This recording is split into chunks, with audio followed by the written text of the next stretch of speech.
Okay, this is a really exciting video. In fact, this is the most exciting video I've ever done on YouTube. So I've come here to lots of Peugeots behind me because this is my real car. That's my actual car in real life that I bought with £13,000 of my own money. So that is my actual car that I use to drive everywhere, to work and everything. Why am I here? Why am I on the floor? Well, we're making this into a track day car. In fact, that's the wrong way to put it. We're taking this car to the track. We're not really making it a track day car. And also no one's really doing this, it's just me. I'm coming here and I'm gonna do a couple of upgrades and tomorrow we're taking it to the track. So yeah, my actual real world car on a real world circuit, which is crazy. You know my background on this channel, I've done so much karting for over 10 years, won championships, all that kind of stuff. Done so much sim racing. We've sim raced literally everything, every car. We've driven this car. I bought this car because I enjoyed it so much in GRAN TURISMO. It's a bit of a connection there. And obviously you see me going to Formula 1, Formula E, doing all the commentary, interviewing the drivers. So this is like a bit that kind of connects it all. This is almost a bit of a culmination. We're going to see, well, how difficult is it to take your actual road car to the track. Now, something we take for granted, or I take for granted in karting, is I don't really care about the consumables because I'm doing a ride and drive karting. When I'm doing sim racing, it's all virtual, there are no consumables. And then when you go to Formula E, Formula 1, whatever, they have the higher spec cars with the higher spec products. Whereas a road car, this is not designed to go into braking zones lap after lap after lap. It just won't handle it. So we're going to make a couple of very sensible upgrades, in my opinion. We're going to upgrade the brake pads, so we're going to put still street legal, road legal brake pads, but a little bit harder, more suitable for track day use. And we're also going to upgrade the brake fluid, so something which is going to boil at a higher temperature, because we don't want to get bubbles in the brake fluid once it's boiled, you can never get them out. And that's because if you think about it, this is a relatively heavy car. It's, you know, it's got 4 seats, not really, they say 4 seats, technically got 4 seats. It's got all this stuff on it. It's not like a race thoroughbred car. So it's got all this weight and the brakes are going to try and stop all that weight. And if you do that lap after lap, you're going to really heat up the brakes and heat up the brake fluid. And it's just not really designed for that. So, a couple of sensible upgrades. We'll see how much it costs. So I've already paid £13,000 for the car, although that is my car. I'd say it's probably worth maybe between £6,000 and £9,000, so let's call it, let's on average £7,500. So we take it at £7,500 now, we'll see what the upgrades cost, and then we'll see how much it costs in total as a little light track day car. And then, by the way, I'm going to be going to Brands Hatch, so we're going to be going to a proper circuit I've done in sim, and also we're going to be doing a sim racing track day at Castle Combe in October. So if you're watching this and you find this content cool, maybe I'll see you on track with your road car. I'm going to guide you through all of this because I'm definitely not an expert in how this kind of stuff works. So let's put the parts in. Now, just before we put the parts in, I wanted to get a professional opinion. So I went out and saw Sarah Bovey of the Iron Dames, one of the fastest female drivers of all time, and she gave me some valuable tips on what to do. Okay, first, really good car. I really like it. I had the opportunity to driving it in Spa when it was released. Well, I always give the same advice when you bring a road car to a racetrack. Obviously, any road car, I believe, it's possible to put it on a racing track, but you have to do it in a smart way. Okay. First, your car needs to be ready. I think one of the changes that you can do before the race day that is very useful is to change the brake fluid. Okay. Because usually brake fluid that you have in road cars are made for quite low temperature, and you're going to go over that pretty quickly on a racing track. Once that liquid is boiling, there is some air in it, and that air, you never get it out. You can't get it back once it's poured, it's done. Exactly. Okay. So if you change that liquid beforehand, you will save yourself a lot of time. Okay, I'm doing that. Okay. So that's a good thing. And then, you know, it's all about managing your tires and your brake temperature and pressure. The tires, you know, like a lot of people, they know that the pressure is going to go high. And then what they do is they just drop it drastically before going on track. That's what I was going to do. Don't do that like that. Okay. Just do it step by step. You know, like go on track, warm up your tires, coming after 2 or 3 laps where you have pushed a little bit, your tire pressure will be higher. Come back to the tire pressure that you want to have. Go back on track. It's going to keep, you know, walking up. But if you go on track with tires that are completely deflated, you're going to actually damage the sidewalls. Okay. So, so it's better to go to warm up a little bit and then drop the tire pressure and then to warm up again and drop again, you know, like if you have it's quite easy. And how many laps should I do? Like when I go out for the first time, should I even do anything or just do some sighters, do one or two?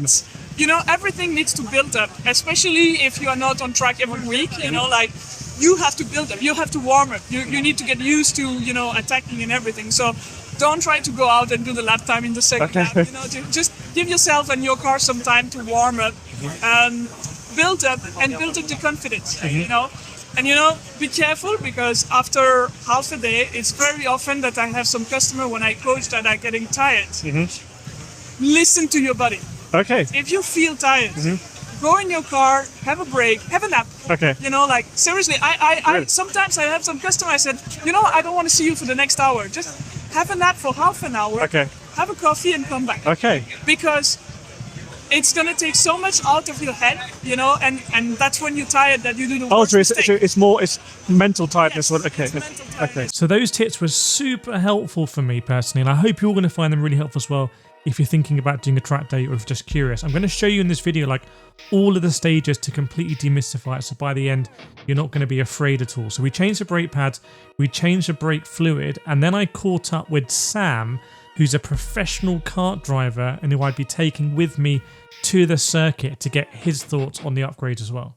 Okay, so we've done the upgrades now, and I'm here with Sam. Sam, you've done a track day before. I've done a few track days, yeah. Sam's going to be coming down to Castlecombe tomorrow. So, Sam, what I did is just two things. Yeah. Nothing on the rears. Okay. We left the rears alone. Yeah. On the fronts, I put EBC yellow brake pads. Okay. Which are like road legal pads, but like can be used for occasional. So like a road legal sport. Yeah, like a sport version. So thinking like GRAN TURISMO terms, it's not like racing. It's like sport. Okay. And then do it. Yeah. And hopefully did the brake fluid at the same time. And flushed out all the brake fluid, put 600 castrol in. So I guess that means 600 degrees boiling. I guess so. Do you know what dot it is? No. Okay. Right. How much do you think that costs? Oh, the oil. The whole thing. The whole lot. And they fitted it as well, yeah? And they fitted it, yeah. Labour and everything. 480. 370. Oh. Yeah. Which considering than I thought. Do you reckon it's good to go? I reckon it should be good to go. Because Sam's going to be in the passenger seat. Crying the whole time, possibly. No, it should be good to go. Be interesting to see if we can fit in there with the crash helmets on. Yeah, because of this arch roof. We've got a bit of a bubble here, so it might be able to fit in there. I'm going to empty out the car. There's some stuff in the back. Even the sidewall got like my ice scrape and everything. I guess that needs Until. Because it's going to rattle about. And then we're going to drive to Castlecombe tomorrow. Yes. And I'm going to try and warm up the brakes a little bit. And then we're going to go sighting laps, which is the first thing. Which is going to be kind of easy. And then we're going to take it from there. We're not going to start crazy, but we do want to, like, you know, we do want to get up to speed. What I'm going to do tonight is I'm going to try and do some laps on the sim. Yeah, of Castlecombe. Of Castlecombe, maybe with the shifter as well. Nice, yeah. And just kind of get into that and just see what the braking zones are like and get the track layout. It seems smart, right? We do sim racing, we have simulators. You have the ability, why not use it? But other than that, this is a car that's just like a road car. Yeah, it looks like a sports car. Yeah. It's the right sort of colour. Yeah, it's like a Ferrari. Okay, right, let's head to Castlecombe. So we headed to Castlecombe and we did three things. We did our sign-on, which was super easy. We did our noise inspection, again super easy, just rev the car, the noise was fine. And we also put our helmets on and then we got in the queue for a sighter lap. Right, this is it. Full sender, let's get black flag on the sighting lap. Indicate now, overtake. So I'm just practicing what it's like looking out because it's a very fast corner, this thing.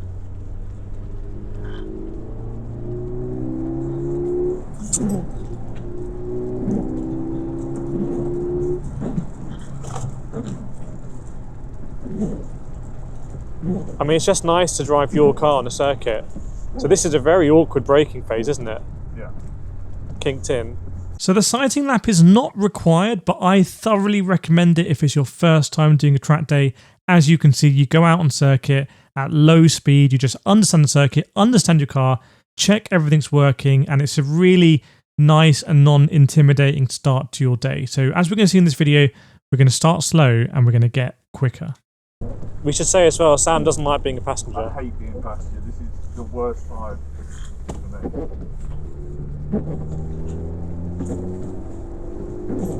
me. When's the last time you were out in a car like this as well? When's the last time you were out in a car like this in a circuit? Oh, it's been a few years. It's been out on a full-size circuit. Because I guess the weight transfer is so different to karting, right? You can feel a lot of weight. Yeah. And in the kart, you don't have that weight. Because you've got the suspension level, the body rolls. Yeah. Like that. And with that, we ended the sighting and then we headed out for our first lap in anger. You do something stupid, it's on you. Yeah, that's true. Right.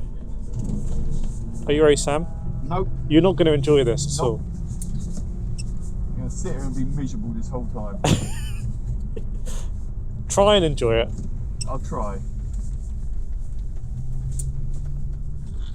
Right, check the mirrors.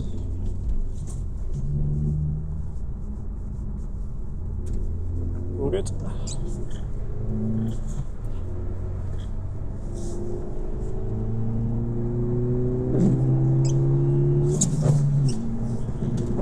Just remember about this corner.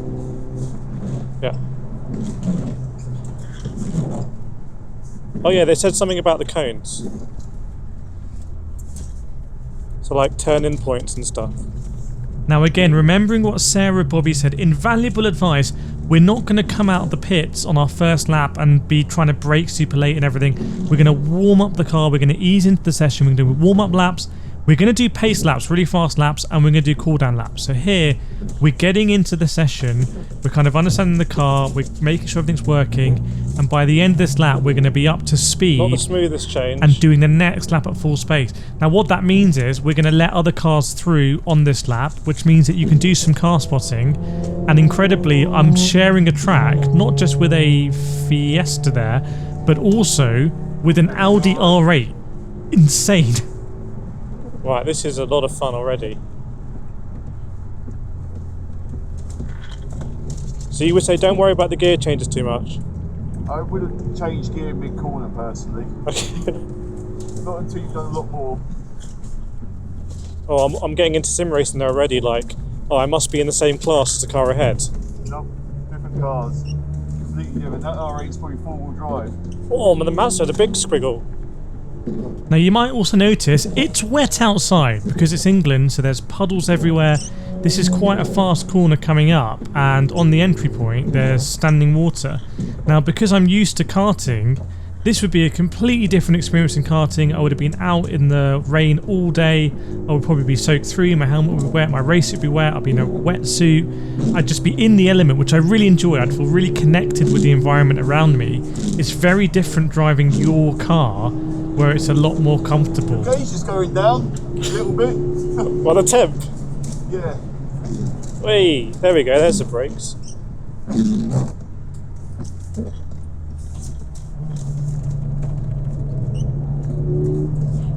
Oh, there we go. Okay.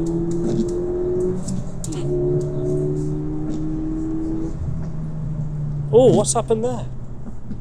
Some overtaking action. Sam, I can smell things.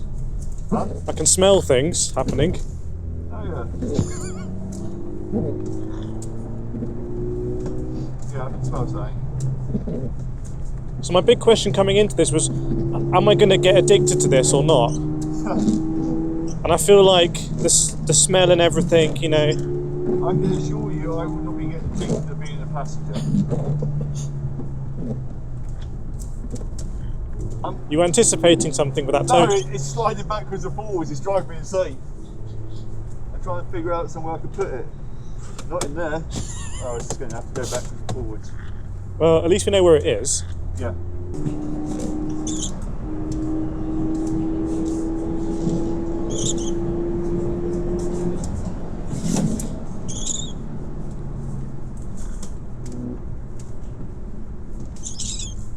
Oh, someone's gone. Someone's gone. At least he spun the right direction. It's four-wheel drive as well. Right, I'm thinking maybe come in this lap. Come in this lap. Yeah. Or maybe I'll do one more. I'll do one more. Yeah. Okay.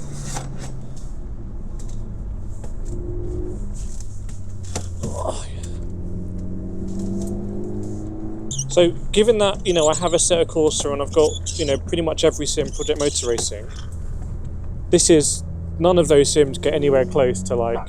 No one's ever going to compare to actually doing it for real. Yeah, and this is kind of the point of doing this, which is you could spend a load of money on those seatbelt things and load of motion, but I've spent £370 on brake pads and fluids, and I'm coming with my car, and it doesn't feel out of place. Yeah.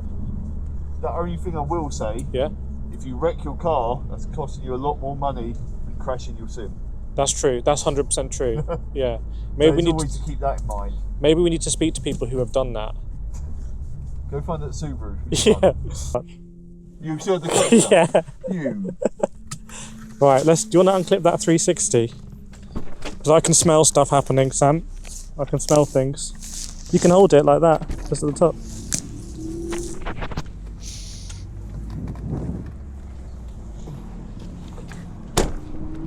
I'm purely going to keep my pressure on mine. Right.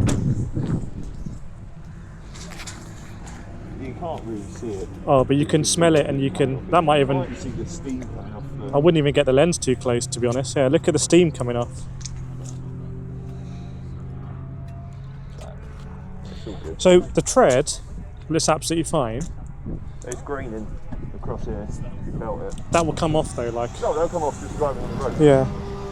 But obviously the car, the front brakes are considerably bigger than the rear brakes, so the rears are still, I mean, I wouldn't put my hand in it, but they're nowhere near as hot. No, yeah, and I didn't change the pads on the rear. And the car, you can see it's been going at speed just by the water on Look, it. there's the aero mark. The aero I package. just realised I don't actually have to turn the camera. No, you don't. Yeah. This is your dream camera. Yeah, we use it all the time. But yeah, so the changes I did was I changed the brake pads. I put yellow EBC on, see a bit of glimpse of yellow there, and I changed the brake fluid. But that's toasty. Like there's steam or hopefully not smoke. I mean, I hope it's not coming out That's the. steam coming off the tyres. Okay.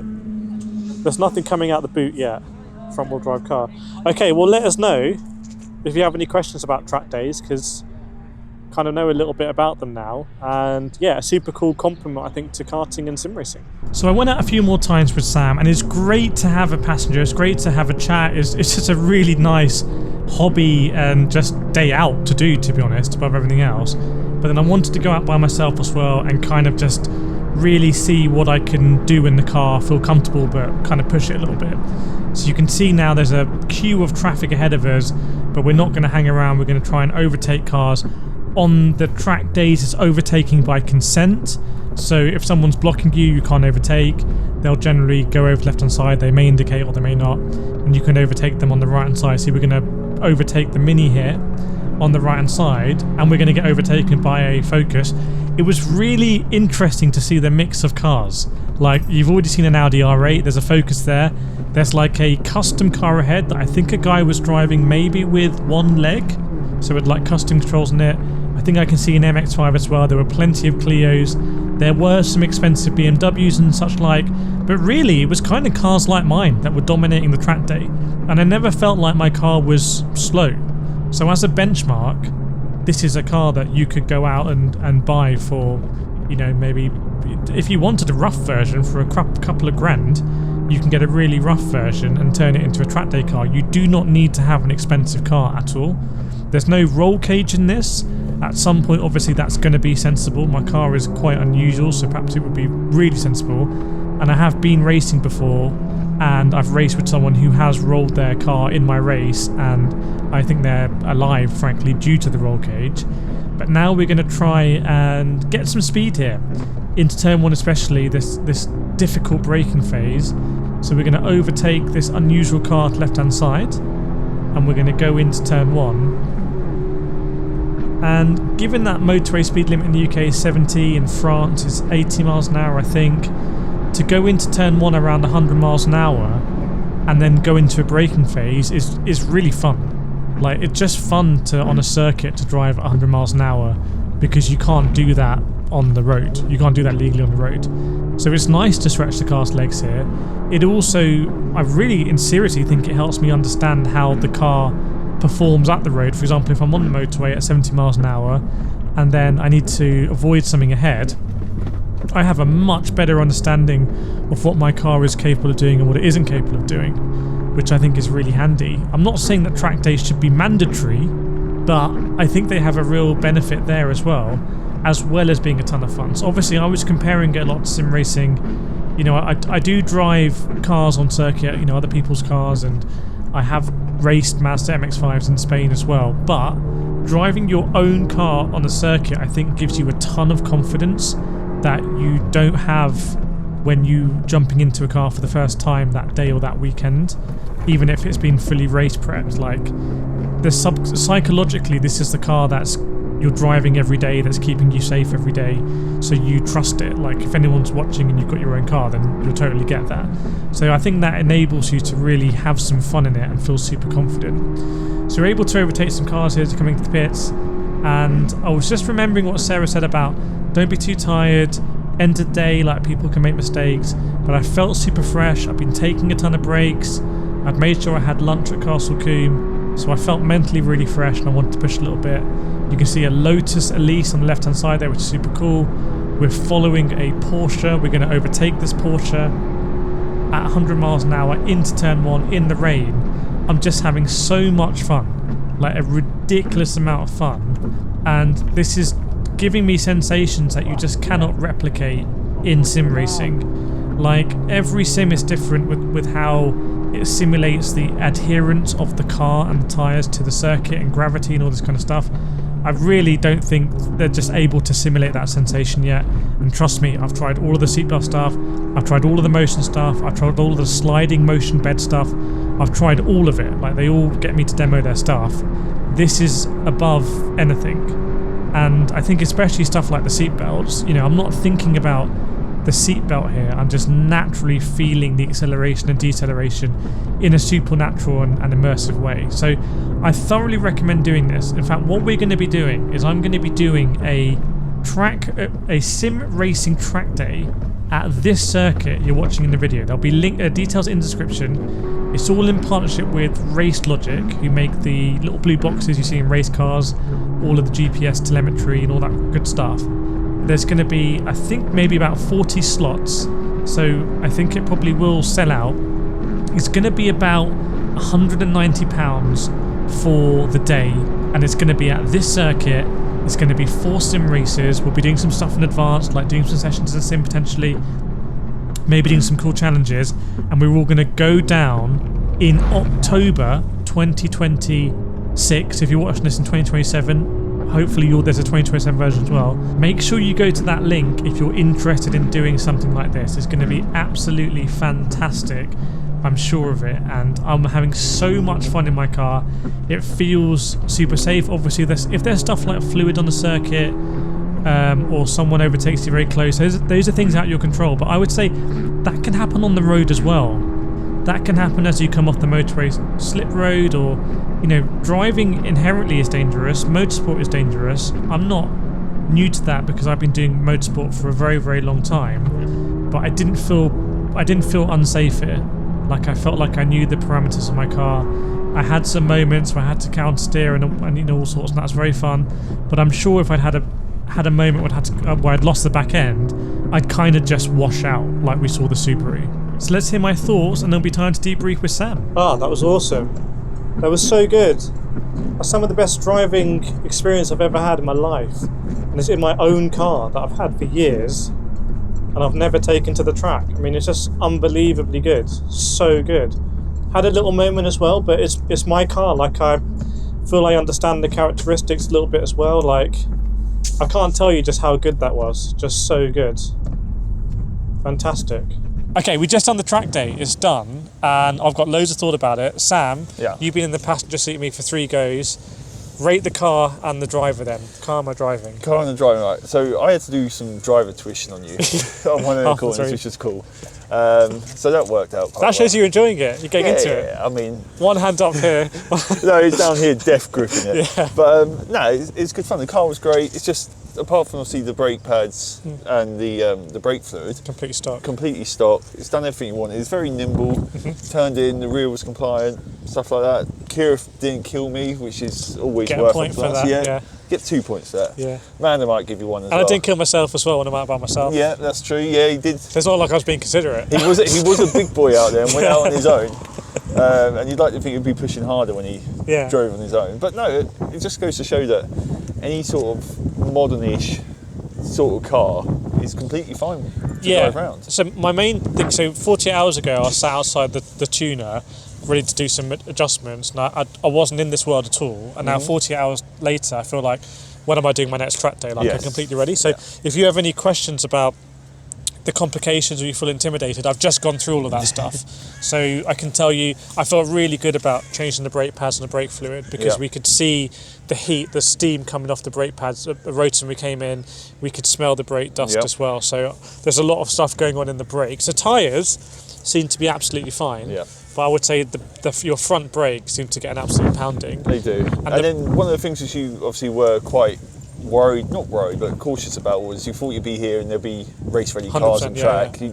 But if you look around, everyone's pretty much road legal. I can tell you now, there's a Mondeo in the queue, there's a Fiesta, ST, there's an MR2, Scirocco, Focus. Yeah, let's just look at that. No Peugeot in the queue. Yeah, no Peugeot. Well, I think we need Peugeot today. I think we may have turned some heads today. But, personally, I wouldn't go as far to say, like, you can bring any car. Yeah. Because the reason why I say that is because of the cars we're looking at, like even that Fiesta, it's an ST Fiesta. Yeah. Even that Golf, like, it's a GTI. Like, I mean, that Saxo over there, it's an old Saxo. Yeah. But it's a, look at that. So it's an old Saxo, but it's a VTS Saxo. Yeah, but look, there's a really old Golf, there's a TT, there's a BRZ going out, a GT. But what it makes me realise is, when I bought this car, I bought the GT line version. Like, I paid a few extra £1,000, and I got the GT line. And I've never had to, there's even a van going. There's a van, but that's, if you can see it. That is not a standard engine. You not to see that done. I've never had to actually use any of the GT line features until now. Yeah. When it turns out actually the rotors have a little bit of slotting in them for cooling, etc. So maybe if you're looking to buy a car, second hand, new, whatever, worth thinking about these upgrades in case you want to go tracking, because from my experience, what I see here is plenty of cars that have those upgrades. However, I would say pretty much anything new you can take to the circuit, and the cars that look out of place are, frankly, there's a 911 out of circuit. No, that electric. Oh, there's an electric Hyundai that looks out of place. But I would say, honestly, the 911, there's an R8 as well. They look out of place because, and they, I overtook both of them on the circuit. Not that it's an overtaking thing, but that's not how these. You're just exploring, it's going out and having fun in a safe environment, like instead of dragging it around some B roads. I mean, there's a Civic coming up behind us.